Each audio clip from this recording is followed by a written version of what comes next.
Autre question à la une de cette deuxième partie. En cette semaine nationale de la dénutrition, comment lutter contre ce fléau assez méconnu? La dénutrition, c'est en fait un déficit d'apport nutritionnel, parce que quand on est seul, on ne cuisine pas, ou parce que la fatigue physique et morale n'encourage pas forcément à se confectionner de bons petits plats. Autant de raisons qui ont de lourdes conséquences sur la santé.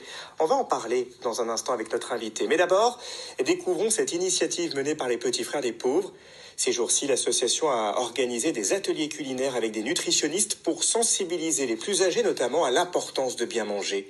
Illustration à Marseille. Chez vous, dans votre cuisine, vous préparez quoi ? Autour de Jennifer Montenard, stagiaire nutritionniste, les pensionnaires de la Maison des Petits Frères des Pauvres jouent les commis, un atelier cuisine pour retrouver des sensations, retrouver le goût. Donner l'envie déjà, de donner l'envie, le fait qu'ils manipulent, de leur redonner goût et envie de cuisiner tout simplement ensemble. La dénutrition touche souvent les personnes isolées en situation de précarité. Vincent a 83 ans, il n'a pas souvent cuisiné dans sa vie. Quand j'étais marié, je travaillais sur les quais, je partais le matin, je rentrais à 6 heures le soir, comment tu veux faire la cuisine? Pendant 5 semaines, la nutritionniste va accompagner les résidents, réaliser des recettes, aller avec eux faire les courses, créer du lien dans la pension.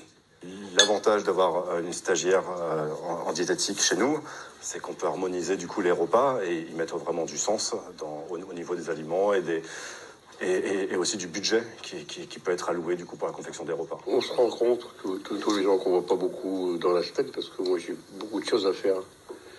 Et là, c'est le seul moment où on peut vachement se réunir, quoi. Puis on partage un peu tous ensemble. À travers ces ateliers ludiques, les pensionnaires retrouvent le goût de cuisiner ensemble, de s'occuper de soi, car l'isolement social et la précarité sont les principaux facteurs de la dénutrition. Oui, allons plus loin ce soir. Quelles sont les conséquences de la dénutrition sur la santé? Elles sont lourdes. C'est ce que nous a confié Fabrice Talandier. Il est directeur des territoires au sein des Petits Frères des Pauvres, l'association qui organise les ateliers culinaires dont on vient de parler. On l'écoute.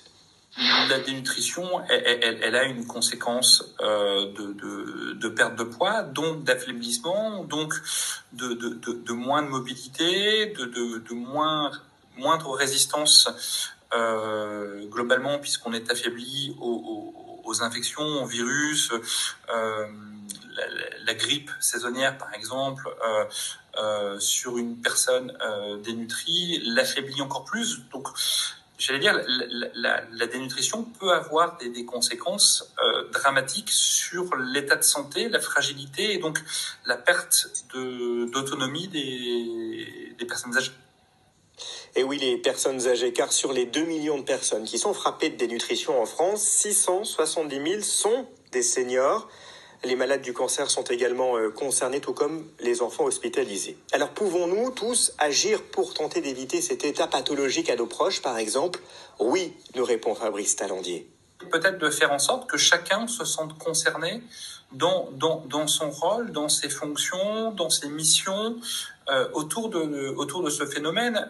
Mais c'est aussi, j'allais dire, la question de tout un chacun, de se questionner, d'interroger, de voir le plaisir que prennent les personnes à manger, de se poser la question quand la personne dit non, mais j'ai pas très faim en ce moment, j'ai juste mangé une tartine avec du fromage, d'entendre un petit peu ces signes qui laissent à penser que la question de l'alimentation, la question de l'équilibre alimentaire ne se pose.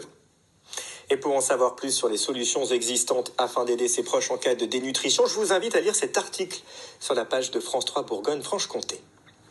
Le journal